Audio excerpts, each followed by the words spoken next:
You are listening to the Culture Reformation Podcast, where we discuss on topics like doctrine and theology, marriage and singlehood, church leadership, and many more. We are glad that you have tuned in and hope that you be blessed as you listen.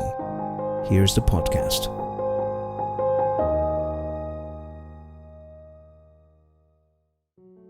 Hi everyone, this is Nadine Borutur. I have titled this podcast as Jesus the Son of God.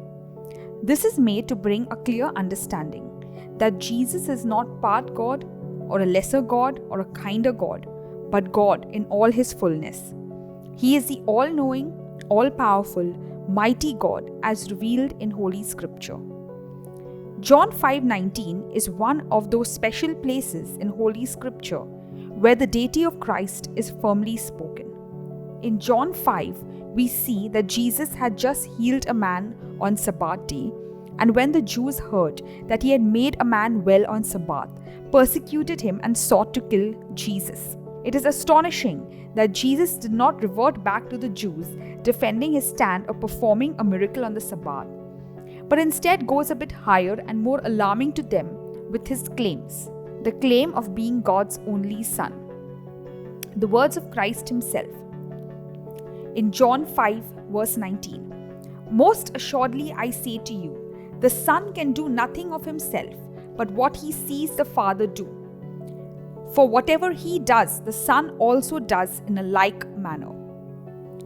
He clearly makes a claim that of being equal to God and his submission to God the Father. In verse 20, the Word of God says that the Father loves the Son.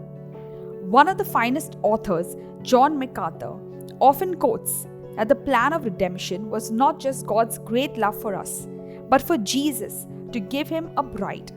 The Father loves the Son and shows him all things, and he will show him greater works than these, that you may marvel. So what are these greater works that the Father will show him?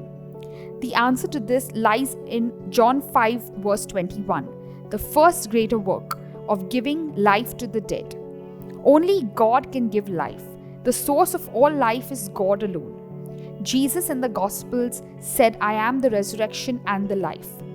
This new birth, the born-again life, the resurrection life, God the Father has bestowed on Christ to give.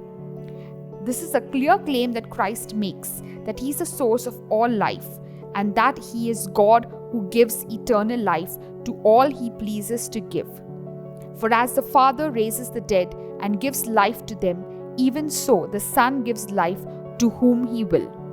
The second greater work revealed in John 5 verse 22 is that the Father judges no one, but has committed all judgment to the Son.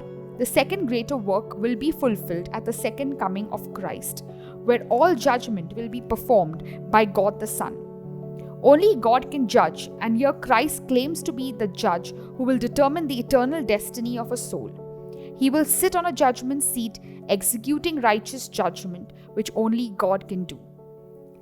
Verse 23 says that all should honor the Son just as they honor the Father. He who does not honor the Son does not honor the Father who sent him.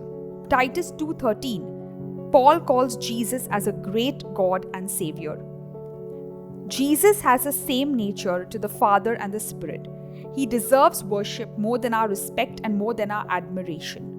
The purpose of this message was to reveal the most crucial foundation of Christian faith, that Jesus is God incarnate, who in every sense, in love, in justice, in mercy, in wrath, in righteousness, is God. I plead with you and I pray that you would receive him today as your Savior, but know for certain that he is your God in all fullness, to be feared, to be revered, and to be worshipped.